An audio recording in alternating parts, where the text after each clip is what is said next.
আচ্ছা দেখি, the Electronics Limited furnished you the following information for 2014 when its product and sold 1 lakh unit of a production. বলতেছে কি যে একটা company তারা 2014 সালে পণ্য উৎপাদন এবং তাদের পণ্য বিক্রয়ের পরিমাণ আছে 1 লাখ ইউনিট। তারপরে বলতেছে ম্যাটেরিয়াল কস্ট, এই 1 লাখ ইউনিট পণ্য উৎপাদন করার জন্য তাকে প্রথমে কি করতে হয়েছে, 9 লাখ টাকার ম্যাটেরিয়াল কিনতে হয়েছে।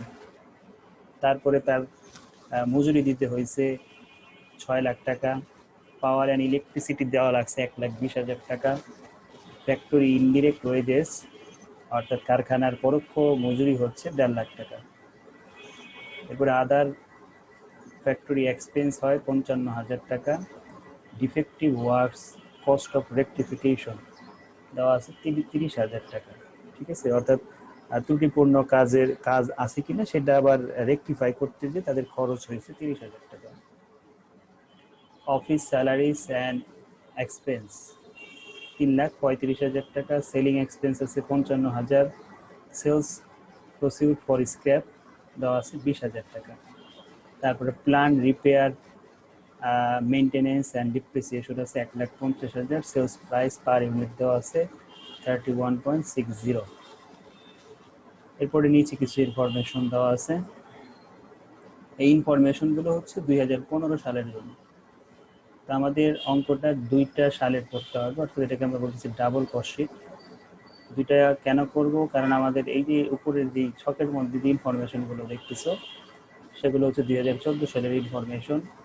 এই 14 সালের ইনফরমেশনের উপর ভিত্তি করে 2015 সালেরও আমাদের কস্ট শিট তৈরি করতে হবে। যে প্রথমেই বলে দিচ্ছি, দেখো প্রথম রিকোয়ারমেন্টে বলছে a cost sheet for 2014 showing the cost and profit or loss per unit, অর্থাৎ প্রতি ইউনিটে কত টাকা কস্ট হবে, প্রফিট হবে অথবা লস হবে প্রতি এককে সেটা জানতে চাইছে। কোন সালে, 2014 সালে। এরপরে আবার 15 সালের চাইছে। তো আমরা প্রথম কাজ হচ্ছে আমরা আগে 14 সালের কাজটা শেষ করব। প্রথমে আমরা 14 সালের কাজটা শেষ করব। তো 14 সালের কাজ করার জন্য আমাদের প্রথমে লাগবে র ম্যাটেরিয়াল ইউজ। এই দেখো প্রথমেই আছে কি ম্যাটেরিয়াল 9 লাখ টাকা। সর্বপ্রথম আমরা এটা বসাবো, তার সাথে মজুরি যোগ করো। মজুরি আছে 6 লাখ টাকা। 9 লাখ আর 6 লাখ কত হলো, 15 লাখ টাকা। এই 15 লাখ টাকা বলা হয় মুখ্য ব্যয় অর্থাৎ প্রাইম কস্ট। ঠিক আছে, প্রাইম কস্ট হচ্ছে 15 লাখ টাকা। এই প্রাইম কস্টের সাথে অ্যাড হবে কারখানা উপরিব্যয়। ঠিক আছে, কারখানা উপরিব্যয়।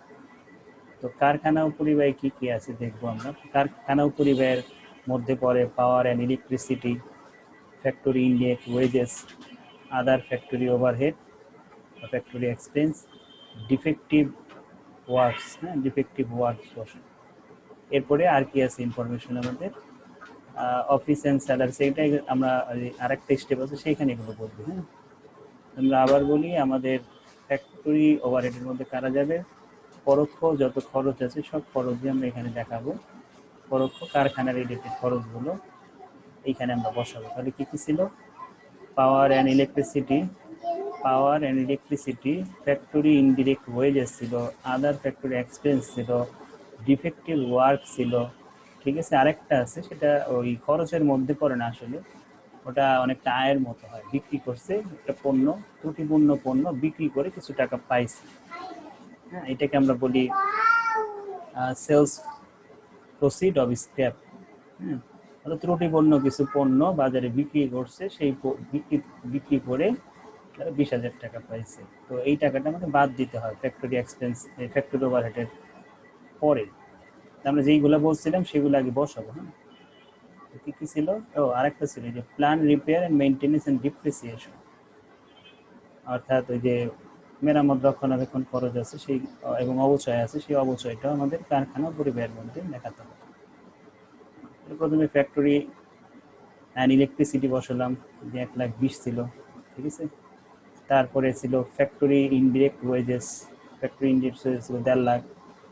আদার ফ্যাক্টরি এক্সপেন্স 55,000। ডিফেক্টিভ ওয়ার্কস ছিল 30,000। আর ছিল প্ল্যান, রিপেয়ার অ্যান্ড মেনটেনেন্স 1,15,000। ঠিক আছে, তো এইগুলো আমরা বসালাম। বসানোর পর আমার মোট খরচ ফ্যাক্টরি ওভারহেড দাঁড়াইছে 4,70,000। এই 4,70,000 থেকে আমাকে বাদ দিতে হবে, আমি ত্রুটিপূর্ণ পণ্য বিক্রি করে বাজার থেকে কিছু টাকা পাইছি, সেটা আমাকে আবার বাদ দিতে হবে। এই 20,000 টাকা আমরা বাদ দিলাম সেলস স্ক্র্যাপ নামে। তো এইটা ব্র্যাকেট দেওয়ার কোনো প্রয়োজন নাই, কারণ আমরা প্রথমে যেহেতু লেস লিখছি, লেস লিখলে আর এখানে ব্র্যাকেট দেওয়ার কোনো প্রয়োজন নেই, এই লেস দিয়ে মাইনাস বুঝাবে। আর যদি কেউ এখানে কিছুই না লেখে, লেস বা অ্যাড, তো এইখানে ব্র্যাকেটটা দিতে হবে বিয়োগ করার জন্য। যে কোনো এক সাইড আমরা ইন্ডিকেট করে দেখো, অনেকে কী করে লেস, এখানে লেস লেখে আবার এখানে ব্র্যাকেট লেখে, দরকার নেই, হ্যাঁ, যে কোনো একটা ইউজ করবে। তো আমাদের টাকা দাঁড়াইতেছে 4,50,000 ফ্যাক্টরি ওভারহেডের মধ্যে। তাহলে আমাদের প্রাইম কস্ট ছিল 15 লাখ, আর ফ্যাক্টরি ওভারহেডে আসতেছে সব মিলিয়ে 4,50,000। তাহলে এই দুইটার যোগফলকে বলা হয় ওয়ার্ক কস্ট, কারখানা উপরি ব্যয়। ঠিক আছে, মোট কারখানা ব্যয়, মোট কারখানা ব্যয়। এই মোট কারখানা ব্যয়ের সাথে আমরা যোগ করব অফিস অ্যান্ড অ্যাডমিনিস্ট্রেটিভের যত খরচ আছে, অফিস অ্যান্ড সেলিং, বিক্রয় বিপণন খরচ এবং প্রশাসনিক খরচ, যেটাকে এক কথায় আমরা কমার্শিয়াল এক্সপেন্স বা অপারেটিং এক্সপেন্স বলি। ঠিক আছে, অপারেটিং এক্সপেন্স বা কমার্শিয়াল এক্সপেন্স, অথবা আমরা আদার এক্সপেন্সও বলি।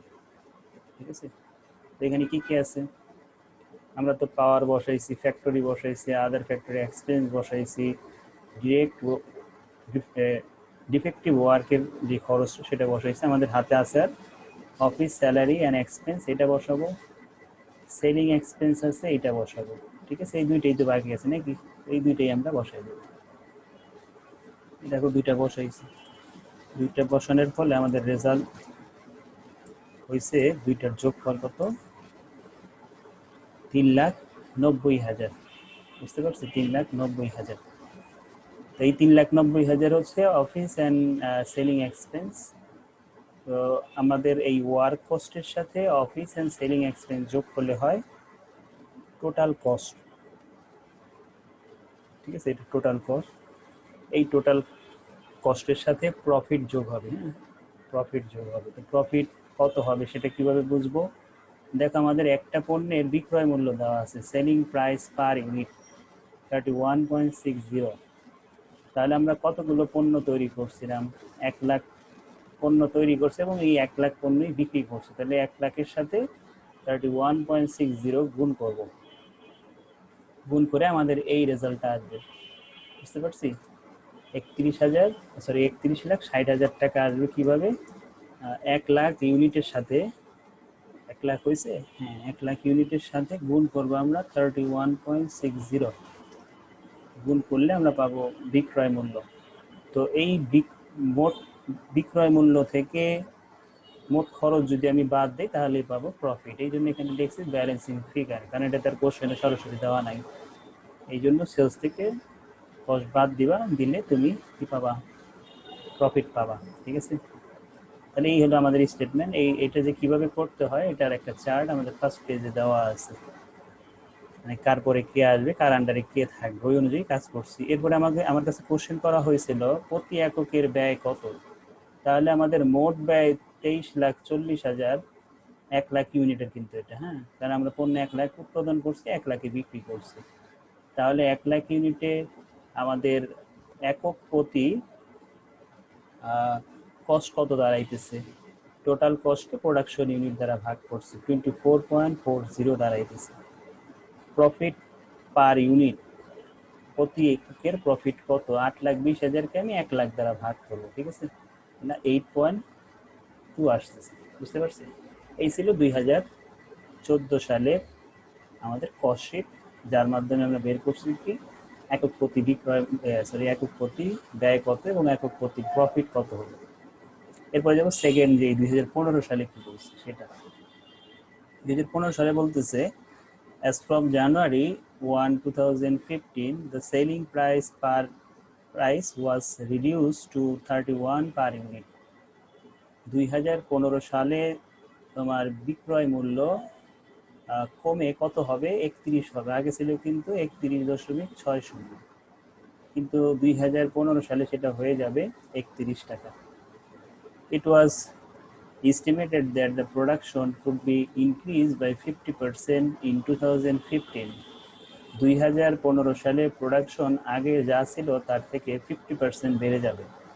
ঠিক আছে, আগে করতো কত ইউনিট, 1 লাখ ইউনিট, তার 50% বাড়ালে কত হবে, 1.5 লাখ ইউনিট হয়ে যাবে পণ্য উৎপাদন এবং বিক্রয়ের পরিমাণ। দুইটা ইনফরমেশন তুমি পেলা, একটা হলো বিক্রয় মূল্য, নতুন একটা বিক্রয় মূল্য পেলা, এবং নতুন প্রোডাকশন ইউনিট বা সেলস ইউনিট পেলা। আগে 1 লাখ করতো, 50% বাড়াইলে হবে 1.5 লাখ। দুইটা ইনফরমেশন অলরেডি তুমি পাইছো 2015 সাল থেকে। Material price and wages rate would increase by 10% in 2015. আরও একটা ইনফরমেশন দিছে, সেটা হলো ম্যাটেরিয়াল কস্ট এবং ওয়েজেস এই দুইটা 10% বাড়াইতে হবে। 10% বাড়াইতে হবে, অর্থাৎ আগে যা খরচ হইতো তার থেকে আবার 10% বাড়াবো। দেখো, আগে ম্যাটেরিয়াল কস্ট হইতো 9 লাখ, তাহলে তার 10% কত হবে, 90,000। তাহলে 2015 সালের ম্যাটেরিয়াল কস্ট কত হবে, 9,90,000 হবে। ঠিক আছে, 9,90,000 হবে 2015 সালের ম্যাটেরিয়াল কস্ট। এরপর কি করতে বলছে, ওয়েজেস। ওয়েজেস আছে 6 লাখ, 6 লাখের 10% বাড়াইলে কত হবে, 6,60,000।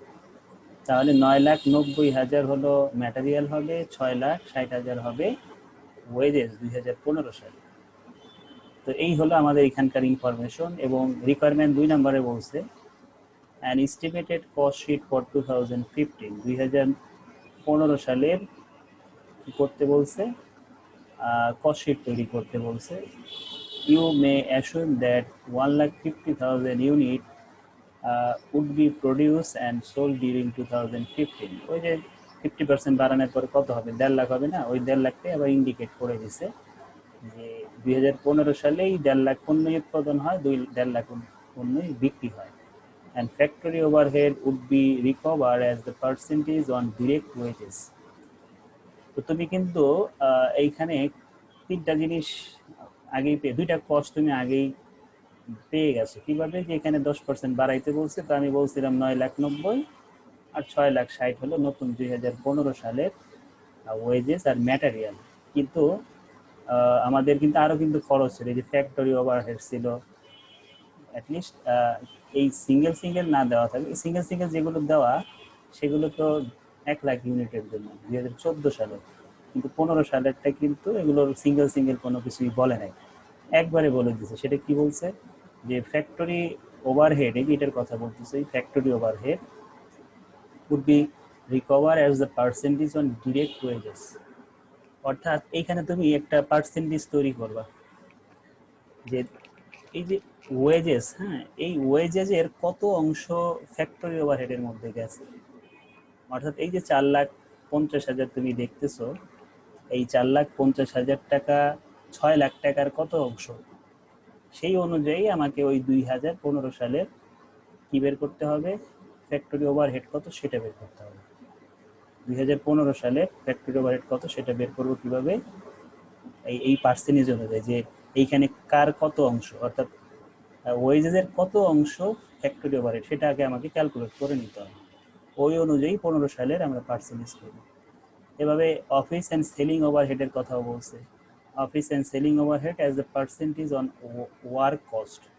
তো এটা কীভাবে করবো, ওয়ার্ক কস্টের সাহায্য নিয়ে আমরা বের করব অফিস অ্যান্ড সেলিং এক্সপেন্স এটা কত হয়েছে, মানে এই 19,50,000 কত অংশ হলো 3,90,000, সেটা আমাকে বের করতে হবে। কীভাবে বের করবো, এই ছোট মানটাকে বড় মান দিয়ে ভাগ করে 100 দিয়ে গুণ দিলেই আমি বুঝতে পারবো যে আমার এই ওয়ার্ক কস্টের কতটুকু অংশ অফিস অ্যান্ড সেলিং এক্সপেন্সে গেছে। ওই অংশটাই অ্যাপ্লাই হবে 2015 সালে। এটাকে বলা হয় ডাবল কস্ট শিট, অর্থাৎ একটা সালের কস্ট শিটের সাহায্য নিয়ে আর একটা সালের কস্ট শিট তৈরি করা। তা আমরা এখানে আসি, যেগুলো আমরা বলছিলাম যে এগুলো পড়ছি। হ্যাঁ, ফার্স্টে আমরা বলছিলাম ম্যাটেরিয়াল কস্টটা কি হবে, বেড়ে যাবে আগে। এখন প্রশ্ন হলো, আমি তো বলছিলাম 9,90,000 নাকি, এই যে দেখো, এই যেখানে দেখছো 9,90,000 বলছিলাম না, আমাদের ইনফরমেশন আমি যেটা বলছি এটা কিন্তু ভুল হয়েছে। কেন ভুল হয়েছে, কারণটা হলো, এই কারণটা দেখো, কারণটা হলো তুমি আমাকে এখানে কি বলছিল, ম্যাটেরিয়াল কস্ট অ্যান্ড ওয়েজেস, এই দেখছো এই রেটটা খেয়াল করি নাই, বুঝতে পারছো, এই রেটটা আমি খেয়াল করি না। এই রেটটা তোমরা পরীক্ষার হলে গেলেও এরকম হয়ে যায় মাঝে মধ্যে, তাড়াহুড়া করতে যেয়ে দেখবা যে তুমি তাড়াতাড়ি করে ফেলছো, ম্যাটেরিয়াল কস্ট বাড়াইতে বলছো 10%, ওয়েজেস বাড়াইতে বলছো 10%, দিলা বাড়ায় 9,90,000, 6,60,000 দিয়ে অঙ্ক করে আসছো, পরে এসে দেখবে কি অঙ্কের অ্যান্সার মেলে না। কারণ কি, যেখানে রেট বলছে, রেট বলতে কি আমাকে আগে এটা রেটে কনভার্ট করতে হবে, ওই টোটাল টাকা ইনক্রিজ করলে হবে না, আমাকে রেটটা ইনক্রিজ করতে হবে। আর রেটটা ইনক্রিজ করলে আমাদের কিন্তু প্রোডাকশন চেঞ্জ হয়েছে, আমি যেটা বলছি সেটাও হয়তো যদি প্রোডাকশন চেঞ্জ না হইতো, মানে আগেও 1,00,000 ছিল, পরেও 1,00,000 আছে, তাহলে কিন্তু হয়ে যাইতো। কারণ তুমি এই 1,00,000, এই 9,00,000কে 1,00,000 দিয়ে ভাগ করলে হবে এই কত, 9 টাকা, 9 টাকার 10% বাড়াইলে হবে 9.9, তার সাথে আবার 1,00,000 গুণ করে ওই 9,90,000 হবে, মানে ঘুরে ফিরে ওই 9,90,000 হবে। কখন, যদি প্রোডাকশনটা সেম হইতো, কিন্তু প্রোডাকশন তো চেঞ্জ হয়েছে, এই জন্য আমাকে রেটটা আগে বের করতে হবে, ওই রেটটাকে বাড়াইতে হবে। তাহলে দুইটা ক্ষেত্রে আমাকে এই কাজটা করতে হবে।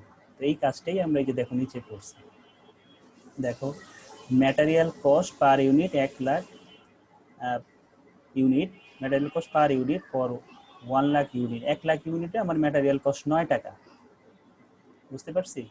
আর material cost per unit for 1,50,000 unit, 1,50,000 ইউনিটের সময়, অর্থাৎ 2015 সালে ম্যাটেরিয়াল কস্টটা 10% বাড়াইতে বলছে। হ্যাঁ, 10% ম্যাটেরিয়াল কস্টটা বাড়াইতে বলছে। তাহলে 10%-এ কত হয়, 10%-এ হয় 0.90, তাহলে 0.90 আর 9 যোগ হয়েছে 9,00,000, সরি 9.90, বুঝতে পারছি। তাহলে এইভাবেই আমাদের খেয়াল রাখতে হবে যে কি বাড়াইতে বলছে, আমাকে কি মোট টাকাটা বাড়াইতে বলছে নাকি একটা দ্রব্যের যেই খরচটা সেটা বাড়াইতে বলছে। ওয়েজেসও সেম কাজ করছি আমরা, 1,00,000 ইউনিটের সময় প্রতি এককের ওয়েজেস হলো 6 টাকা করে, 1,50,000 ইউনিটের সময় কি হবে, এটা 6.60 হয়ে যাবে, বুঝতে পারছি। তাহলে এই দুইটা আমরা একটু বসাই, 1,50,000 ইউনিট প্রোডাকশন আগে ছিল 1,00,000, পরে আবার 50,000 50% বাড়ে 1,50,000 করতে বলছে, 1,50,000-এর সাথে নতুন যে রেটটা বের করছি সেই রেট গুণ দিছি, 14,00,000 কত হয়েছে 85,000। ওয়েজেস ছিল 1,50,000 ইউনিট, 6.60 করে 9,90,000, টোটাল 24,47,500। এর সাথে আমরা ফ্যাক্টরি ওভারহেড যোগ করব। ফ্যাক্টরি ওভারহেডটা তৈরি করতে বলছিল ওয়েজেসের কতটুকু অংশ ফ্যাক্টরি ওভারহেড, সেইটা আমরা আগে বের করব, মানে আগে 14 সালে যেটা ছিল, কত ছিল percentage of factory overhead on wages, বুঝতে পারছি কি বলছে, যে আমরা যে ফ্যাক্টরি ওভারহেড আগে লিখছি, এই যে এখানে যে এই টাকাটা লিখছি 4,50,000, এটা ওয়েজেসের কতটুকু ছিল সেটা আমরা আগে বের করব। তুমি কি এই 6,00,000-কে 4,50,000 দিয়ে ভাগ করবে না, তোমার জানার চেষ্টা করতে হবে কি ওয়েজেসের কত অংশ এত, তার মানে এইটাকে নিচে রাখতে হবে, ওয়েজেসকে নিচে রাখতে হবে, আর ফ্যাক্টরি ওভারহেডকে উপরে রাখতে হবে, ফ্যাক্টরি ওভারহেডকে আমাদের উপরে রাখতে হবে। তাহলে factory overhead divided by wages, factory overhead divided by wages, এখানেই লেখা আছে factory overhead on wages, on যেটা লেখা থাকবে সেটা নিচে থাকবে। তাহলে 75%, তো দেখো 75% কি, এই যে কি লিখছে এখানে, ফ্যাক্টরি ওভারহেড টাকা 75% অফ ওয়েজেস, ওয়েজেসের কত পার্সেন্ট ধরতে হবে 75%। তাহলে ওয়েজেস কত ছিল এখানে নতুনটা, ওই আগেরটার উপরে অ্যাপ্লাই করা যাবে না, কিন্তু আগেরটার উপরে অ্যাপ্লাই করলে তো ঘুরে ফিরে সেই লাভ করবে একই হয়ে গেল না, ওই টাকাই তো আসবে পার্সেন্টেজ করে, তো ওইটা বসানো যাবে না, নতুন আমরা যে ওয়েজেস বের করছি সেটার উপরে অ্যাপ্লাই করতে হবে। পার্সেন্টেজ বের করবো পুরানটার সাহায্যে, কিন্তু সেটা অ্যাপ্লাই করব নতুন যেই ওয়েজেস আছে তার উপর, এটা আসলো। হ্যাঁ, তারপরে যোগ করার পর আসলো ওয়ার্ক কস্ট, এই ওয়ার্ক কস্টের সাথে অফিস অ্যান্ড সেলিং এক্সপেন্সটা যোগ হবে। তো অফিস অ্যান্ড সেলিং এক্সপেন্স এটা আমাকে বলে দিছে কিভাবে বের করতে হবে, পোস্টের এখানেই বলে দিছে যে এই যে দেখো office and selling overhead as a percentage of one cost, এই ওয়ান ওয়ার্ক কস্ট, এই যে ওয়ান ওয়ার্ক কস্ট বলছে না, তাহলে ওয়ার্ক কস্টটা নিচে থাকবে, selling and office and selling ওভারহেডটা উপরে থাকবে। অফিস অ্যান্ড সেলিং ওভারহেড কত, 3,90,000, তাহলে 3,90,000-কে আমরা ভাগ করব 19,50,000 দিয়ে, দেখছো কত পার্সেন্ট ছিল, 20%, তাহলে এই 20%টাই আমরা অ্যাপ্লাই করবো, কার উপরে অ্যাপ্লাই করব, এই যে ওয়ার্ক কস্টের উপর, এই ওয়ার্ক কস্টের 20% করে আমার আসছে 6,43,500। তাহলে আমাদের মোট কস্ট আসতেছে কত, কস্ট অফ সেলস, যেই পণ্যটা আমি বিক্রি করবো তার ব্যয় দাঁড়াইছে 38,61,000, ঠিক আছে। এবং আমাদের বিক্রয় মূল্য দেওয়া ছিল 31 টাকা করে, 1.5 লাখ ইউনিটে 46,50,000। এই দুইটার বিয়োগ ফল হবে মাঝখানে এস্টিমেটেড প্রফিট, ঠিক আছে। এস্টিমেটেড প্রফিট এতটুকু প্রফিট হবে, অর্থাৎ 2014 সালের ইনফরমেশনের ভিত্তিতে আমরা কি করছি 2015 সালে কতটুকু আমাদের প্রফিট হতে পারে তার একটা নমুনা আমরা তৈরি করছি। তো এই ছিল আমাদের 23 নম্বর অঙ্ক। কারো কোনো প্রবলেম থাকলে বলতে পারো, না থাকলে আমি সামনের অঙ্কে চলে যাব। কারো কোনো প্রবলেম আছে? কয়েকদিনও তো লেট করে বলছি। আচ্ছা, আমরা নেক্সট অঙ্কে চলে যাই। নেক্সট আমরা 24 গত ক্লাসে করছি, 25 আমরা বাড়ির কাজ দিয়েছি, হবো একটা অঙ্ক ছিল দেখার, এটা আমরা করাই নেই। আমরা 26ও করে ফেলছি গত ক্লাসে, 27 দেখবো আমরা। কিছু অঙ্ক আগে আমরা করে রাখছি কালকে, মানে গত ক্লাসে।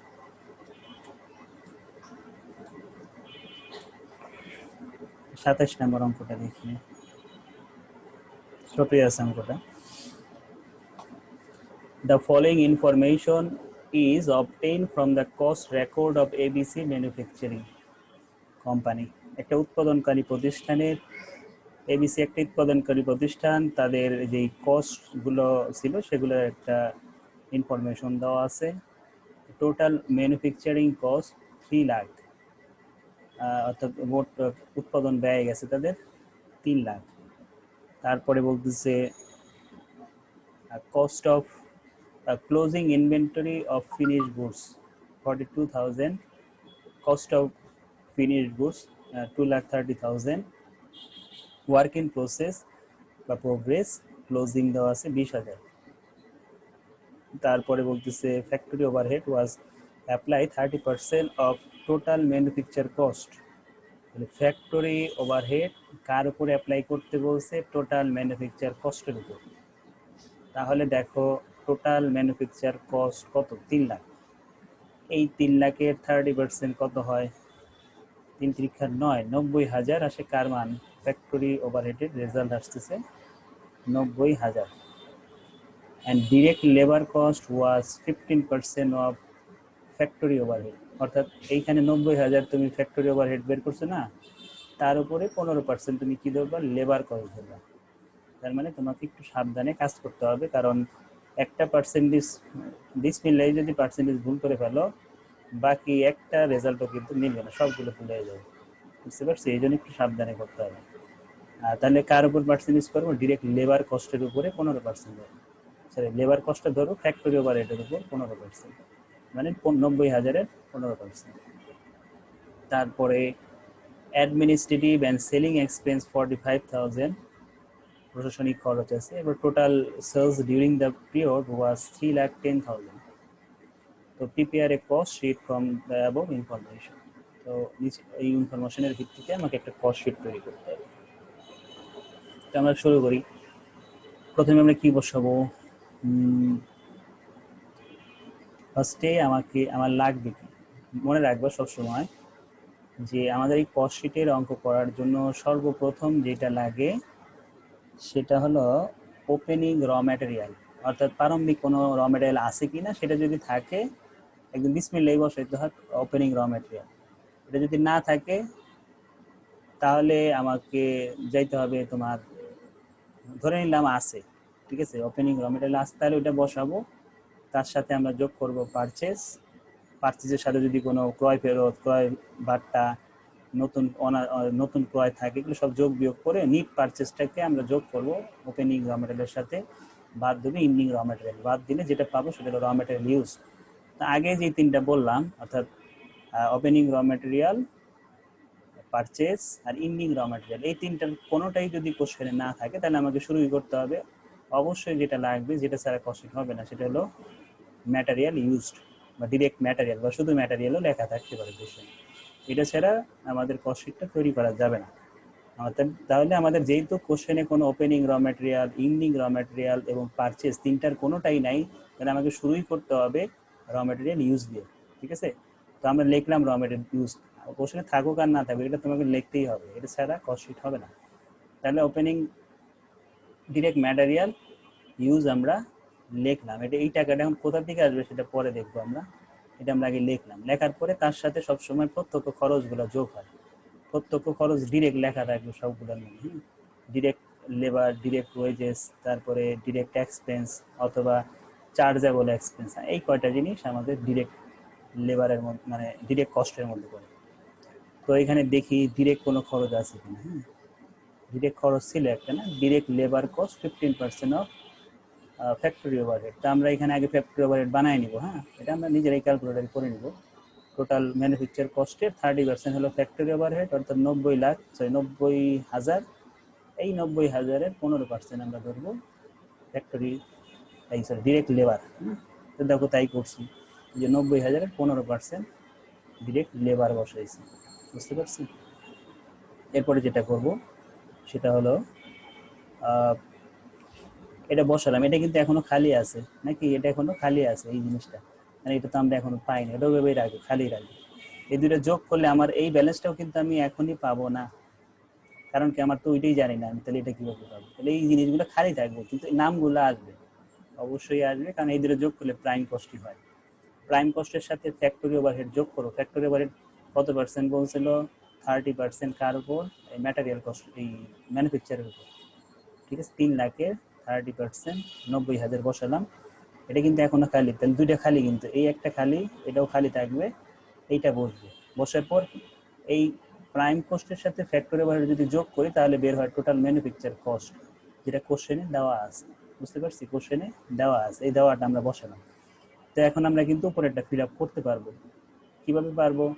এই যে টোটাল ম্যানুফ্যাকচার কস্ট 3 লাখ, যদি 90,000 ফ্যাক্টরি ওভারহেড হয় তাহলে বাকি অংশটা কার? বাকি অংশটা প্রাইম কস্টের। অর্থাৎ এই 3 লাখ থেকে তুমি 90,000 বাদ দিলে তুমি আগেরটা পাবা। বুঝতে পারছি, 3 লাখ থেকে ফ্যাক্টরি ওভারহেডটা বাদ দিলেই তুমি পাবা 2,10,000। এই 2 লাখ হলো প্রাইম কস্ট, 2,10,000। এই প্রাইম কস্ট থেকে তুমি এটা বাদ দিলে তুমি পেয়ে যাবা ডিরেক্ট ম্যাটেরিয়াল ইউজ। ঠিক আছে, বুঝতে পারছি কিভাবে উল্টাভাবে তোমাকে কাজ করতে হবে। অর্থাৎ 3 লাখ আছে, এই যে এখানে দেখো এটা কি যোগ লেখা না, তো এখানে যেটা লেখা থাকবে এটা উল্টা কাজ করবে। বিয়োগ করলে কত হয়? 3 লাখ থেকে এটা বিয়োগ করলে 2,10,000, 2,10,000 থেকে যে যোগ লেখা করবে বিয়োগ, বিয়োগ করলে তুমি পেয়ে যাবে। তার মানে কিন্তু আমরা প্রথম 1 2 3 4 5 5টা স্টেপ পুরোপুরি কমপ্লিট করে ফেলছি। তারপরে যাব, এরপরে আমরা যেটা বসাবো সেটা হলো ওয়ার্ক ইন প্রসেসের বিগিনিং নাই, শুধু ক্লোজিং আছে, ক্লোজিংটাই বসাবো, যেহেতু বিগিনিং নাই, বিগিনিং না থাকলে আসবে না কোনোভাবে। ওয়ার্ক ইন প্রসেসের ক্লোজিং ব্যালেন্সটা বসাবো। ক্লোজিংটা সবসময় বাদ দিতে হয়, এটা যে কোনো জিনিসের ক্লোজিং, ওই ওয়ার্ক ইন প্রসেস বলো, র ম্যাটেরিয়াল ফিনিশ গুডস বলো, আর র ম্যাটেরিয়াল বলো, যেটাই বলো না কেন, ইনভেন্টরির ক্লোজিং ব্যালেন্সগুলো সবসময় বাদ যায়। তাহলে আমরা বাদ দিলাম, বাদ দিয়ে পেলাম ওয়ার্ক কস্ট লিখতে পারি, অথবা লিখতে পারি কস্ট অফ প্রোডাকশন, অথবা আমরা লিখতে পারি কস্ট অফ ফিনিশ গুডস। তিনটার যে কোনো একটা নাম আমরা লিখবো। লেখার পর আমাদের কোশ্চেনে ক্লোজিং ফিনিশ গুডস হলো, closing inventory of finish goods, closing inventory of finish goods কত? 42,000 টাকা। এই 42,000 টাকা আমরা এখানে বসাবো। ইনভেন্টরি কিন্তু শুধু ফিনিশ গুডস না, ইনভেন্টরিটা, closing inventory of finish goods কত টাকা? 42,000। এটা আমরা দেখো বাদ দিছি, বাদ দিয়ে যেটা পাইছি সেটা হলো কস্ট অফ গুডস সোল্ড, বিক্রিত পণ্যের ব্যয়। এই বিক্রিত পণ্যের ব্যয়ের সাথে আমরা যোগ করব কি? Administrative and selling overhead. তো অ্যাডমিনিস্ট্রেটিভ অ্যান্ড সেলিং ওভারহেড কোথায় আছে? এই যে 45,000, এটা যোগ করব, করলে পাবো টোটাল কস্ট। টোটাল কস্টের পরে আমরা এই যে দেখো এখানে সেলস দেওয়া আছে না, সেলসটা এখানে বসাবো, সেলস 2,10,000। তাহলে আমরা টোটাল সেলস থেকে টোটাল কস্ট বাদ দিব, পেয়ে যাব কি? প্রফিট। এখন প্রশ্ন হলো, আমাদের কোশ্চেনে কিন্তু একটা এন্ট্রি বসে নাই, সবই বসছে এখানকার। দেখো ম্যানুফ্যাকচার বসছে, closing inventory of finish goods বসছে, ওয়ার্ক ইন প্রসেস বসছে, ফ্যাক্টরি ওভারহেড, ডিরেক্ট লেবার, তারপরে অ্যাডমিনিস্ট্রেটিভ, এখানে যা ইনফরমেশন আছে সবই কিন্তু আমরা চার্টে বসাইছি, শুধু একটা বসাই নেই, সেটা হলো কস্ট অফ ফিনিশ গুডস। এই cost of finish goods cost শিটে আসে না, এটা মনে রাখলেই হবে। কস্ট অফ ফিনিশ গুডস সেটা কোনো কোথাও আসবে না, এই অ্যামাউন্টটা কোথাও আসবে না, বুঝতে পারছি? কস্ট শিটে এটা দেখানো হয় না। আচ্ছা, এটা শেষ। সলিউশনগুলো ক্লাস শেষেতে আমরা দিয়ে দিব। এরপরে আসি আমাদের 28। আচ্ছা, কয়টা আছে একটু দেখি। 28, 29, 30, 31। আমরা কি এইখান থেকে কোনো অঙ্ক বাড়ির কাজ দিছিলাম? 33 দেখো, একটু কেউ বল 33 পারবা? এটা না, শেষের দিক দিয়ে দিইনি। তোমরা একটু বাড়ির কাজটা একটু লিখে নাও, ওইগুলো খাতায় করতে হবে। একটু লেখো, 33 নাম্বারটা দিলাম। হ্যাঁ, একদম সিম্পল অঙ্ক, এখানে কোনো বেজার নাই। ওই চার্ট দেখে দেখে তারপরে যে যার পরে যার বসানোর ওইগুলো আমরা বসাই দিই, ওগুলো শিখাইছি আমরা প্রথম দিকে। 33 বাড়ির কাজ। হ্যাঁ, তারপরে 32ও বাড়ির কাজ। এখানে নতুন কিছু নাই, আমি যে শিখাবো এরকম কিছু নাই, অলরেডি এগুলো শেখানো হয়ে গেছে। আমি তাও এক ঢালাওভাবে বলে যাই। হ্যাঁ, একটু খালি খেয়াল করো, তাইলেই হবে। যে র ম্যাটেরিয়াল ওপেনিং ব্যালেন্সটা আগে বসাবো। হ্যাঁ, ওপেনিং ব্যালেন্সের সাথে পারচেস যোগ করবা, পারচেস করবা, পারচেস পারচেস করে যে র ম্যাটেরিয়াল পারচেস, এটা যোগ করবা। কিন্তু পারচেসের সাথে আবার কিন্তু কাজ আছে। কি কাজ? এই যে পারচেস ডিসকাউন্ট তোমাকে বাদ দিতে হবে, বুঝতে পারছি? তাহলে নিট পারচেস হবে। আর কি করবা, কি বলে, পারচেস ডিসকাউন্ট আমরা ট্রেড ইন আছে, আন্তঃপরিবহন, এটাও পারচেসের সাথেই কাজ হবে।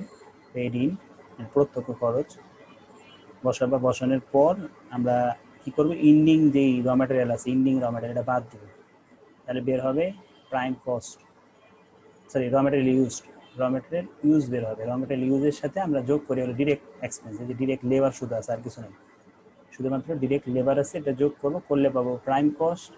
এই প্রাইম কস্টের সাথে ফ্যাক্টরি ওভারহেড যোগ করবো। ফ্যাক্টরি ওভারহেডের মধ্যে আছে কারা? এইখানে আছে যে ফ্যাক্টরি ইকুইপমেন্ট আছে, ইকুইপমেন্টের ডিপ্রিসিয়েশন আছে, তারপরে ইনডেক্ট লেবার আছে, এই দুইটা বসবে। আর হলো মিসেলিনিয়াস ফ্যাক্টরি ওভারহেড, এই তিনটা বসবে। তিনটাই দেখো বসেছে। তিনটা যোগ করলে হবে ওয়ার্ক কস্ট। এই ওয়ার্ক কস্টের সাথে বিগিনিং ওয়ার্ক ইন প্রসেস যোগ করবা, এন্ডিং ওয়ার্ক ইন প্রসেস যোগ করবা। বিগিনিং ওয়ার্ক ইন প্রসেস দেখো কত, 81,000। আর এন্ডিং ওয়ার্ক ইন প্রসেস কত? Ending work in process pending working process আছে 42,350, এটা আমরা বাদ দেব। ঠিক আছে, তারপরে যেটা পাবো সেটার নাম হলো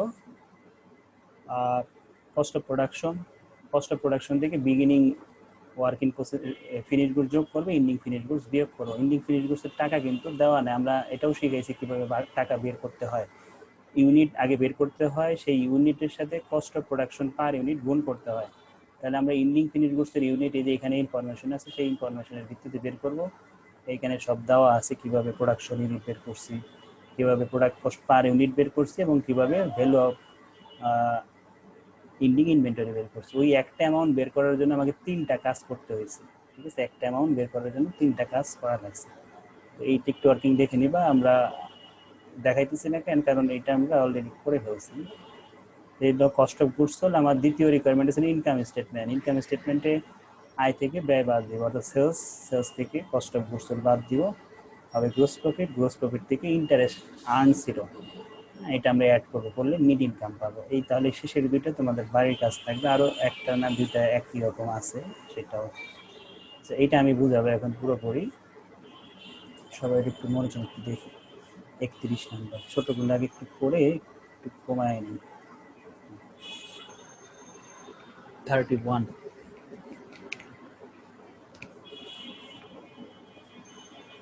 the following data related to the Fahim Manufacturing Corporation of a standard product during 4-week period of June 30, 2016. প্রথমেই আমার দেওয়া আছে র ম্যাটেরিয়াল কনজিউম বা ইউজ দেওয়া আছে, ব্যবহৃত কাঁচামাল 4 লাখ, ওয়েজেস আছে 6 লাখ, দুইটা যোগ করলে হবে প্রাইম কস্ট। ঠিক আছে, এই দুটো যোগ করলে হবে প্রাইম কস্ট। এই প্রাইম কস্টের পরে আমরা বসাবো ওয়ার্কস ওভারহেড। তো খেয়াল করি, এই দুটো কিন্তু বসাইছি। এই যে মেশিন কত ঘন্টা কাজ করছে, 1000 ঘন্টা মেশিনটা কাজ করছে, এবং প্রতি ঘন্টায় মেশিনের খরচ হয়েছে 0.50। এটাকে বলে আমরা ফ্যাক্টরি ওভারহেড, কারখানার উপরি ব্যয়, অর্থাৎ মেশিন পরিচালনার ব্যয় হয়েছে এখানে 500 টাকা। নাকি? মানে 500 টাকা আমরা এখানে বসাই দিই, বুঝতে পারছি? 500 টাকা বসাই দিই, 500 আমরা বসালাম, 1000 ইন্টু 0.5, 500 টাকা। তাহলে কি হলো, প্রাইম কস্টের সাথে ওয়ার্কস ওভারহেড যোগ করলাম, হলো ওয়ার্ক কস্ট বা কস্ট অফ প্রোডাকশন। সেখান থেকে আমরা পরে দেখে আর কি বসানোর আছে। অফিস ওভারহেড এটা কোথায় বসে, এটা আবার এটা বসে হলো একদম শেষে, অর্থাৎ ইনকাম স্টেটমেন্ট। আমাদের এই কোশ্চেনে ইনকাম স্টেটমেন্টটা আলাদা করতে বলছে। যখন ইনকাম স্টেটমেন্ট আলাদা করতে বলবে, ওই ইনকাম স্টেটমেন্টের মধ্যে যাবে হলো এই অফিস অ্যান্ড ওভারহেড। আমি একটু আগের থেকে দেখায় আসি, যে দেখো এখানেই দেখো, এই পর্যন্ত হলো কস্ট শিটের পার্ট। যদি ইনকাম স্টেটমেন্ট বলে, এরপরের যা আছে সবই ইনকাম স্টেটমেন্টের মধ্যে যাবে। কস্ট শিট যদি শুধু আমাদের cost of goods sold statement আর ইনকাম স্টেটমেন্ট আলাদা আলাদা করতে বলে, তাহলে cost of goods sold statement এখানেই শেষ। এরপরে আমরা এই কি বলে ইনকাম স্টেটমেন্ট ঘর টাইটেল দিয়ে আমরা প্রথমে লিখবো সেলস, সেলস থেকে এই যে অপারেটিং এক্সপেন্সগুলো বাদ দিব, পাবো প্রফিট। বুঝতে পারছি? এখানে একসাথে করা হয় আর ওইখানে ভেঙে ভেঙে করা হয়, দুইটা পার্টে করা হয়। তো যেহেতু আমাকে ইনকাম স্টেটমেন্ট আলাদা করতে বলছে, তাহলে আমরা ইনকাম স্টেটমেন্টে এইটা অফিস ওভারহেড, তারপর সেলিং ওভারহেড, এগুলো আমরা ইনকাম স্টেটমেন্টের মধ্যে দেখাবো। ইউনিট অফ প্রোডাকশন এটা আমার এখনই লাগবে না, ইউনিট অফ সোল এটা লাগবে। এটা কোথায় লাগবে? ওই যে ইনকাম স্টেটমেন্টে আমরা মোট বিক্রয় মূল্য বের করবো, তখন এটা আমার লাগবে। You are required to prepare statement of total cost of goods sold. তাহলে আমরা দেখবো এখানে ক্লোজিং ইনভেন্টরি কত। পুরো কোশ্চেন পরে আমরা কোথাও কি ক্লোজিং ফিনিশ গুডস পাইছি? Closing inventory of finish goods পাই নাই। তো না পাইলেও বের করার কিন্তু অপশন তোমাকে দিয়ে দিছে। কিভাবে দিছে দেখো, তুমি পণ্য উৎপাদন করছো 20,000 আর পণ্য বিক্রি করছো 18,000। তুমি কি সব পণ্য বিক্রি করতে পারছো? পারো নাই। তোমার কিন্তু 2,000 পণ্য হাতে আছে। তাহলে এই 2,000 পণ্যকে আমরা বলি সমাপনী মজুত পণ্য। বুঝতে পারছি? সমাপনী মজুত পণ্য। তাহলে এই সমাপনী মজুত পণ্য আমরা কিভাবে পেলাম? প্রোডাকশন থেকে সেলস বাদ দিয়ে। বুঝতে পারছি কি বলছি? প্রোডাকশন থেকে সেলস বাদ দিয়ে। তো এই কাজটাই দেখো যে এখানে করছে, নিচে 2 নাম্বার ওয়ার্কিংটা দেখো, closing finish goods unit is equal to production unit minus sales unit. তো এইটা করে আমরা কত পেলাম? 2,000। তো আমরা তো শুধু ইউনিট বের করলে আমার চলবে না, না, আমার কি লাগবে? এই ইউনিটের টাকায় কনভার্ট করতে হবে। আর টাকায় কনভার্ট করার নিয়ম কি? প্রোডাকশন এই ইউনিটের সাথে একটা পণ্যের উৎপাদন ব্যয় কত, সেই উৎপাদন ব্যয়টা গুণ হবে। একটা পণ্যের উৎপাদন ব্যয়, একটা পণ্যের উৎপাদন ব্যয় তুমি কিভাবে পাবা? এই যে তোমার তো টোটাল উৎপাদন ব্যয় দেওয়া এখানে বের করে রাখছি আমরা, 10,50,000, সরি 10,500। আমরা পণ্য উৎপাদন করছিলাম কয়টা? 20,000। তাহলে একটা পণ্যের খরচ হয়েছে কত? প্রোডাকশন কস্ট হয়েছে কত? 0.525, 0.525 নাকি? এটা কিসের খরচ? একটা পণ্যের উৎপাদন খরচ, মোট খরচ না কিন্তু। হ্যাঁ, মোট খরচ, মোট খরচ আর পরে আসে। আমাদের ধরবো উৎপাদন খরচ কত? উৎপাদন খরচ হলো 0.525। তাহলে এইটা এবং এইটা, এই দুটো গুণ দিলেই তুমি এই ভ্যালুটা পাবে, value of closing finish goods, যেটা ওই যে শেষের অঙ্কে আমরা স্কিপ করে চলে গেলাম, ওইটা এখানে আবার ডিটেলস করা আছে, ওইখানেও করা আছে, তাহলে আমরা ওটা দেখাইনি, এখানে দেখে নাও। তাহলে আমাদের কিন্তু ফিনিশ গুডসের সব কিছু কমপ্লিট হয়ে গেল না? ক্লোজিং ফিনিশ গুডসের, ক্লোজিং ফিনিশ গুডসের জন্য লাগবে ইউনিট, ইউনিটও পাইছি, লাগবে প্রতি এককের উৎপাদন ব্যয় কত, সেটাও পাইছি। এই দুটো গুণ দিলে বের হয় এইটা টাকাটা, এই টাকাও বের করে পাইছি। বুঝতে পারছি? এরপরে আমরা যাবো ইনকাম স্টেটমেন্টে। ইনকাম স্টেটমেন্টে কারা যাবে? সেলস যাবে। সেলস 18,000 ইউনিট ছিল কোশ্চেনে, এই যে 18,000 ইউনিট, 1 টাকা করে, তাহলে 18,000 টাকা। এই 18,000 টাকা থেকে আমরা এই কস্ট অফ গুডস বাদ দিই, তাহলে পাবো গ্রোস প্রফিট। এই গ্রোস প্রফিট থেকে অপারেটিং এক্সপেন্স বাদ দিই। ওই যে আমরা বলছিলাম যে দুইটা এন্ট্রি, এই দুইটা এন্ট্রি যাবে ইনকাম স্টেটমেন্ট। তাহলে ওয়ার্ক কস্টের 20% আর সেলিং ওভারহেডটা হবে 0.06। সেলিং ওভারহেডটা অলওয়েজ সেলসের উপরে হয়, সেলিং ওভারহেডটা অলওয়েজ সেলসের উপরে হবে। সেলস কত ছিল সেটার উপরে ওই জানি। সেলস কত ছিল? 18,000। 18,000 0.06 হলো 1,00,000, সরি 1,080। আর ফ্যাক্টরি ওভারহেডটা বলছিল ওয়ার্ক ওভারহেডের উপর, ওয়ার্কস ওভারহেড কত?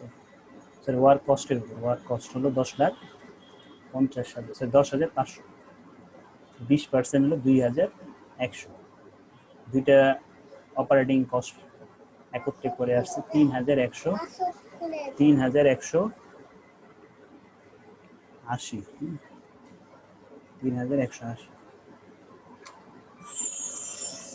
আমাদের নেট প্রফিট দাঁড়াইতেছে 5,370। বুঝতে পারছি? ছোট্ট একটা অঙ্ক ছিল, 3টা ওয়ার্কিং ছিল। এটা শেষ। আমাদের আর কয়টা আছে? 31। এটা মেবি নিজেরা পারবা কিনা একটু দেখে নিই। Number of in production, value of ending inventory. হ্যাঁ, এটা নিজেরা পারবা। নতুন কিছু থাকলে আমি দেখাই দিতেছি।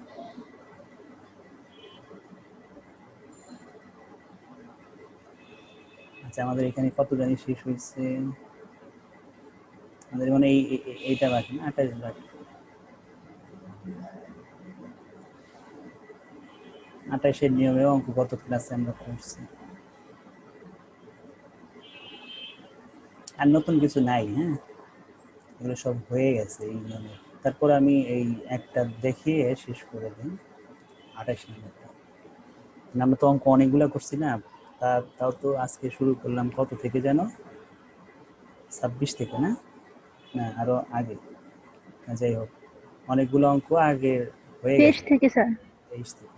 তো ওইগুলোর সাথে সিমিলার আছে, এই জন্য আমি আর সময় নষ্ট না করে আমরা একটু 28 নাম্বার টেন্ডার কোশ্চেন একটা অঙ্ক করছি, আজকে আর একটা করে দিলে একটু ক্লিয়ার হবে। এটা করলে শেষ। আমার অঙ্কের প্যাটার্ন তাহলে কি কয় রকম বলছিলাম? 3 রকম না 4 রকমের। এক হলো নর্মাল ভাবে আসবে, কোনো মিসিং থাকবে না, কিছু থাকবে না, তুমি খালি চার্ট অনুযায়ী সিরিয়ালি বসাই দিবা, যোগ বিয়োগ করবো, অঙ্ক শেষ। আরেকটা ভাবে আসে মিসিং থাকে, ওই একটু আগে আমরা একটা মিসিং দেখাইছিলাম না, ডিরেক্ট ম্যাটেরিয়াল ইউজ মিসিং ছিল, পরে আমরা নিচের থেকে আস্তে আস্তে উপরের দিকে যে মিসিংটা বের করছি, এরকম মিসিং থাকে।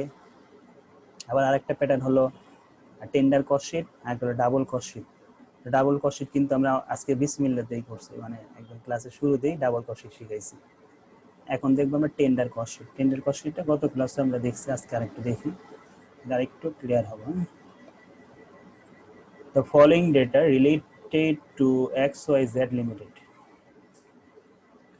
The inventory of finished goods, এটা আছে 1 তারিখের ব্যালেন্স 2014 সালের। ওপেনিং ইনভেন্টরির ফিনিশ গুডস আছে, তৈরি পণ্যের প্রারম্ভিক মজুদ আছে 72,800। ইনভেন্টরি অফ র ম্যাটেরিয়াল, ওপেনিং র ম্যাটেরিয়াল আছে 33,280। এই অঙ্ক কিন্তু ট্যাক্সও আছে, ট্যাক্সও তো তোমরা সবাই মোটামুটি করছো, ট্যাক্সেও এই অঙ্ক আছে, কিন্তু এখানে বাংলা আর এত কঠিনও না, মানে একদম সিম্পল থাকে, চার্ট অনুযায়ী যোগ বিয়োগ করলে হয়ে যায়, মিসিং টিসিং কিছুই থাকে না। বা এরকম ডাবল কস্ট করা, টেন্ডার কস্ট করা, এগুলো কোনো ঝামেলাই নেই। ট্যাক্সের লাস্ট চ্যাপ্টারটা, হ্যাঁ, ভ্যালু অ্যাডেড ট্যাক্স, মূল্য সংযোজন কর, ওইখানে বাংলায়, এখানে ইংলিশে। তো এইটা যারা করবে ওটা ওদের কাছে কিছুই মনে হবে না, ট্যাক্সের ওই চ্যাপ্টার নিজেই বাসায় করে বলতে পারবে। এই কি বললাম যে ওপেনিং ফিনিশ গুডস আছে, ওপেনিং র ম্যাটেরিয়াল আছে, র ম্যাটেরিয়াল পারচেজ আছে, তারপরে আছে productive wages, sales of finish goods, inventory of finish goods আছে, এটার প্রারম্ভিক আছে। আমরা এই একটু আগে বলছিলাম ক্লোজিং ফিনিশ গুডস বা সেলস অফ ফিনিশ গুডস, এটা কোথাও আসে না। সেলস অফ ফিনিশ গুডস এই দুইটা কোথাও আসবে না। তারপরে আছে আমাদের ইনভেন্টরি অফ র ম্যাটেরিয়ালের ইন্ডিং ব্যালেন্স, তারপরে আছে workman salary, works manager salary, indirect wages, fuel, তারপরে depreciation of plant, indirect raw material, tools use in production, administrative expense, salary to manager, directors. ঠিক আছে, এখন আমরা কি করবো? প্রথমে prepare cost sheet for the year, এই বছরের কস্ট শিট তৈরি করতে বলছে, তো 2014 সালের আমরা কস্ট শিট তৈরি করবো। তো আমরা কি বলছিলাম, অঙ্কের শুরুতেই বলবে ওপেনিং র ম্যাটেরিয়াল, এটা কোশ্চেনে আছে, এটা আমরা আগে বসাবো। কত টাকা? 33,280 বসালাম। তার সাথে যোগ হবে পারচেস 7,69,200 বসালাম। দুটো যোগ করে আসছে 7,92,480। এরপরে আমরা কি বসাবো, ইন্ডিং র ম্যাটেরিয়াল বসাবো। ইন্ডিং র ম্যাটেরিয়াল, ইন্ডিং র ম্যাটেরিয়াল কত আছে, এই যে ইন্ডিং র ম্যাটেরিয়াল 31/12 14 কত 35,360। 35,360 টাকা বসাবো। এরপরে র ম্যাটেরিয়াল ইউজ বসাবো, মানে দুটো যোগ বিয়োগ করলে আমার র ম্যাটেরিয়াল ইউজ হয়, ব্যবহৃত কাঁচামালের ব্যয়। এর সাথে যোগ করবো প্রোডাক্টিভ ওয়েজেস, মজুরি 5,16,880। বুঝতে পারছি? যোগ করলে হবে প্রাইম কস্ট, মুখ্য ব্যয়। এই মুখ্য ব্যয়ের সাথে কারখানা উপরিব্যয় যোগ করব। কারখানায় উপরিব্যয় কত আছে, এই যে করি এইগুলো না, এই দিক থেকে আসবে। আরেকটা আছে যেখানে ওয়ার্কসম্যান স্যালারি আছে না, এটা আসবে। কারখানায় যে ম্যানেজার থাকে তার স্যালারি, কারখানার ম্যানেজারের স্যালারি 50,000 আসবে। তারপরে ইনডিরেক্ট ওয়েজেস আসবে, ফুয়েল, তারপরে depreciation, indirect raw material, tools use in production, এই সবগুলো আসবে। কয়টা বলছি, 1 2 3 4 5 6টা বলছি, 6টাই আসবে এখানে। দেখো 6টা, কিন্তু 3 আর এই 3 6টাই আমরা এখানে সরাসরি বসিয়ে দিয়েছি।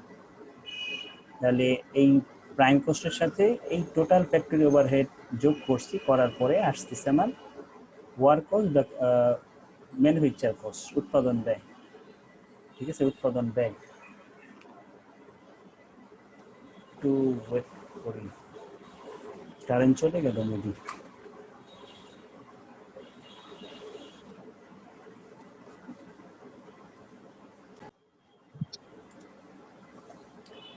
আচ্ছা, তো আমরা ছিলাম ওয়ার্ক কস্ট অথবা ছিল আমার ম্যানুফ্যাকচারিং কস্ট। ঠিক আছে, 14,03,220। এর সাথে আমরা যোগ করব কি, beginning inventory of finish goods, প্রারম্ভিক মজুত পণ্য যোগ করব। প্রারম্ভিক মজুত পণ্য ওয়ার্কিং প্রসেসের, ওয়ার্কিং প্রসেস তো না, ফিনিশ গুডস, ফিনিশ গুডসেরটা অ্যাড করব। তাহলে ফিনিশ গুডসেরটা অ্যাড করলাম 72,800। আর ইন্ডিংটা বাদ দিব। দেখো ইন্ডিং কত, ইন্ডিং ফিনিশ গুডস 78,000। 78,000 আমরা বাদ দিব, এই যে 78,000 বাদ দিচ্ছি। দেওয়ার পর আমার হয়েছে কি, কস্ট অফ গুডস সোল্ড, বিক্রিত পণ্যের ব্যয়। এই বিক্রিত পণ্যের ব্যয়ের সাথে আমরা অ্যাড করবো অপারেটিং এক্সপেন্স। অপারেটিং এক্সপেন্স কোশ্চেনে দুইটা আছে, administrative expense, salary to the managing director, দুইটা আছে। এই দুইটা আমরা বসাবো, এই দুইটা আমরা বসালাম। বসানোর পর আসলে আমাদের কস্ট অফ সেলস। এই কস্ট অফ সেলসের সাথে প্রফিট আমরা অ্যাড করবো, হবে আমার সেলস। প্রফিট কতটুকু হবে বা সেলস কতটুকু হবে এরকম কিছু বলা আছে কোশ্চেনে। সেলস আর প্রফিট দুইটার যে কোনো একটা থাকবে। দেখো তো কত আছে। ও আমাদের তো এখানে আমি মনে একটা জিনিস বলবো, আমরা তো sales of finish goods, sales 15 lakh something. হ্যাঁ, ভুল হয়েছে, সেলস অফ ফিনিশ গুডস তো সেলস বুঝাবে, ওইটা তো ছিল ক্লোজিং ফিনিশ গুডস না। ক্লোজিং ফিনিশ গুডস কোথায় আসে না, ইনভেন্টরি অফ ফিনিশ গুডস আর ক্লোজিং ফিনিশ গুডস দুইটা যদি থাকে তাহলে ইনভেন্টরি অফ ফিনিশ গুডসটা আসে, ক্লোজিংটা আসে। কিন্তু এটা তো আছে sales of finish goods, sales of finish goods সেলসকে বুঝাই দিচ্ছে। হ্যাঁ, 15,39,200 এটা আমরা বসালাম। বসে দুইটার পার্থক্যটা হলো আমার প্রফিট। তো টেন্ডার কস্ট করতে হলে আমাদের পরবর্তী ধাপে যাইতে হবে। পরবর্তী ধাপ কি দেওয়া আছে দেখো, compute the total cost of a plant and find out the price of tender. Another required for the tender will be taka 52,000 and the direct wages 31,200. দুইটা মান টেন্ডার কস্ট শিটে অবশ্যই এই দুইটা মান দেওয়া থাকবে কোশ্চেনে। কোন দুইটা মান, একটা হলো ম্যাটেরিয়াল কস্ট আর একটা হলো লেবার কস্ট। এই দুটো অলওয়েজ কোশ্চেনে থাকবে। তো এই দুইটাকে আমরা প্রথমেই বসাবো চার্টে। ঠিক আছে, the tender is to be made at a profit 20% on sales. বিক্রয় মূল্য যা হবে তার 20% প্রফিট ধরে সেই টেন্ডার প্রাইসটা নির্ধারণ করা হবে। ঠিক আছে, তো আমরা প্রথম কাজ কি, আমার 52,000 আর এই 31,200 দুইটা বসানো। তো দেখো তাই করছি, ডিরেক্ট ম্যাটেরিয়াল 52,000, ডিরেক্ট লেবার 31,200 বসাইছি। বসানোর পর দুইটা যোগ করছি, হয়েছে প্রাইম কস্ট। এরপরের ইনফরমেশন তুমি কোথায় পাবা আর এরপরে তুমি কি বসাবা। সবসময় মনে রাখবা, টেন্ডার কস্ট শিটে কোনো সময় এই যে আসে না। গত ক্লাস আমরা বলছি যে কোনো কিছুর প্রারম্ভিক বা সমাপনী এগুলো কিছুই আসবে না। প্রারম্ভিক বা সমাপনের কোনো ব্যালেন্স টেন্ডার কস্ট শিটে আসে না। বুঝতে পারছি? তাহলে যেহেতু প্রারম্ভিক আর সমাপনী কোনো কিছুই আসবে না, তাহলে থাকে কারা এই চার্টের মধ্যে আছে আর কারা কারা? এই পর্যন্ত কিন্তু আমরা অলরেডি বসাইছি। আছে কে আছে হচ্ছে ওয়েজেসে কিন্তু বসাইছি না, এই পর্যন্ত গেছি না আমরা চার্টের। দুইটা এন্ট্রি যোগ করে এই প্রশ্নে ম্যাটেরিয়াল আছে, ওয়েজেস আছে, দুটো যোগ করে আমরা প্রাইম কস্ট তৈরি করে রাখছি। আমাদের এখনো বসানো বাকি আছে ফ্যাক্টরি ওভারহেড বসানো বাকি। ফ্যাক্টরি ওভারহেড যদি যোগ করি প্রাইম কস্ট, তাহলে হবে ওয়ার্ক কস্ট। ওয়ার্ক কস্টের সাথে আমরা যদি অপারেটিং এক্সপেন্স যোগ করি তাহলে আমরা পাবো কস্ট, আর এই কস্টের সাথে প্রফিট যোগ করলে হবে সেলস। এখন আমাদের টার্গেট কি, যে আমরা কিভাবে ফ্যাক্টরি ওভারহেডটা নির্ধারণ করব। কোশ্চেনে কিন্তু এই ব্যাপারে কোনো কিছুই বলা নাই। কোশ্চেনে কিছু বলা না থাকলে আমরা সবসময় ফ্যাক্টরি ওভারহেডটা বের করে ওয়েজেসের সাহায্য নিই। একটু আগেও কিন্তু আমরা করছি, ওইখানে বলে দিয়েছিল, বলে না দিলেও আমরা ওই কাজই করি। কী কাজ করি, যে এই ওয়েজেসের কতটুকু অংশ ফ্যাক্টরি ওভারহেডে গেছে সেই পার্সেন্টেজটাকে আমাকে বের করতে হবে। তাহলে কীভাবে পাবো, 1,29,220 টাকাকে 5,16,880 দিয়ে ভাগ করবো, অর্থাৎ ফ্যাক্টরি ওভারহেডের টাকাকে ওয়েজেস দ্বারা ভাগ করে 100 দ্বারা গুণ করলে আমি ফ্যাক্টরি ওভারহেডের পার্সেন্টেজ পাবো, যেটা কিনা আমি অ্যাপ্লাই করবো টেন্ডার কস্টে বা ডাবল কুশন যেটাই বলি না কেন।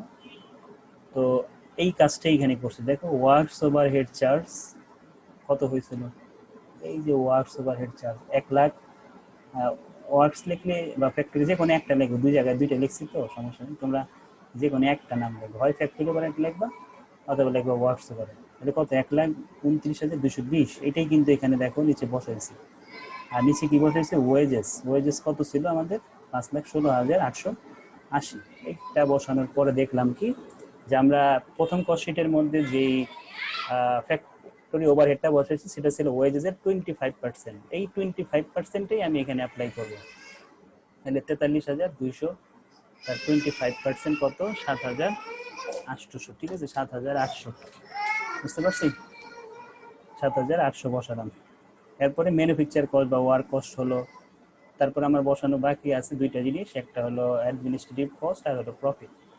তো অ্যাডমিনিস্ট্রেটিভ কস্টও কিন্তু আমার প্রশ্নে দেওয়া নাই। অ্যাডমিনিস্ট্রেটিভ কস্টও আমাদের কি করতে হয়, সাহায্য নিতে হয় ওয়ার্ক কস্টের, যেটাও কিনা আমরা প্রথম অঙ্কের মধ্যে দেখছি। যে এটার পার্সেন্টেজ তাহলে কীভাবে পাবো, এই অপারেটিং এক্সপেন্সকে ভাগ করবো আমরা ওয়ার্ক কস্ট দ্বারা, অর্থাৎ 70,161 টাকাকে 14,03,220 দিয়ে ভাগ করে 100 দিয়ে গুণ করবো। দেখো তাই করছি। উপরে দেখছি administrative overhead by works cost, তাহলে 5% ছিল। তাহলে আমরা এই 5% এখন অ্যাপ্লাই করি কার উপর, এই ওয়ার্ক কস্টের উপর। যেহেতু আমি ওয়ার্ক কস্টের সাহায্য নিয়ে পার্সেন্টেজ বের করছি, আমাকে অ্যাপ্লাইও করতে হবে ওয়ার্ক কস্টের উপরে। কত হলো, 4,550 টাকা। তাহলে মোট খরচ 95,550। আর আমাকে প্রফিট বলছে বিক্রয় মূল্যের 20%। আমরা তো এখন বিক্রয় মূল্য বেরই করি না, বিক্রয় মূল্য বের করছি, বিক্রয় মূল্য বা টেন্ডার প্রাইস নির্ধারণ করবো, ওই যেই প্রাইসটা নির্ধারণ হবে তার 20% প্রফিট ধরতে বলছে। তো যেহেতু আমরা টেন্ডার প্রাইস এখনো বের করি নাই বা সেলস প্রাইস এখনো বের করি নাই, তাহলে আমার কোশ্চেনে যেই মানটা দেওয়া আছে যেইটা, এটা হলো 80% টাকা। সবসময় টেন্ডার প্রাইস বা সেলস প্রাইসকে 100 ধরবো আমরা। হ্যাঁ, তাহলে 100 ধরলে 100-র মধ্যে কি 20% প্রফিট আছে না, কারণ প্রফিট ছাড়া তার সেলস হয় না। তাহলে প্রফিট যদি 100 হয় আর মুনাফা যদি 20% হয়, তাহলে আর কত রইল, 80% হলো। ওই 80% কে, ওই 80% হলো খরচ। তার মানে এই 95,550 টাকাই হলো ওই 80%-এর টাকা। তাহলে আমরা এটা কি করবো, 80 দিয়ে ভাগ করব, ভাগ দিয়ে আমার দরকার হলো 20%-এর টাকা কত, অর্থাৎ প্রফিটটা কত, ভাগ দিব আমরা 20 দিয়ে। তার মানে এই টাকাটা হলো 80%। কিভাবে 80%,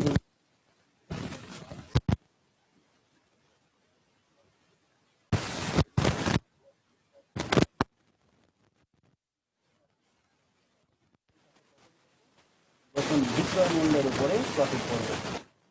বিক্রয় মূল্যের বা খরচের উপর পড়ে তখন তার কোনো ঝামেলা নেই, এই টাকা আছে, এই টাকার 20% করে ডাইরেক্ট হয়। ঠিক আছে, তখন কোনো সমস্যা নেই। কিন্তু যখন বিক্রয় মূল্যের উপর বলে তখন আমাকে এই কাজটা করে নিতে হবে। এই ছিল টেন্ডার প্রাইস। ঠিক আছে, তো আজকে এই পর্যন্তই। আমরা নেক্সট ক্লাসে নতুন অধ্যায়ে চলে যাব। তোমাদের তো এখানকার সলিউশন লাগবে অনেকগুলো না, এই কত থেকে লাগবে, আমরা গত ক্লাসে কোন পর্যন্ত ছবি তুলছিলাম, আচ্ছা একজনের তুলে গ্রুপে দিয়ে দিলেই হবে। কে তুলবা, তুলো। এই 23 থেকে শুরু। হ্যাঁ, ছোট করে দিই, পুরা আসবে না, পুরা আসে না। চলো সবগুলো সিরিয়াল চলো সময়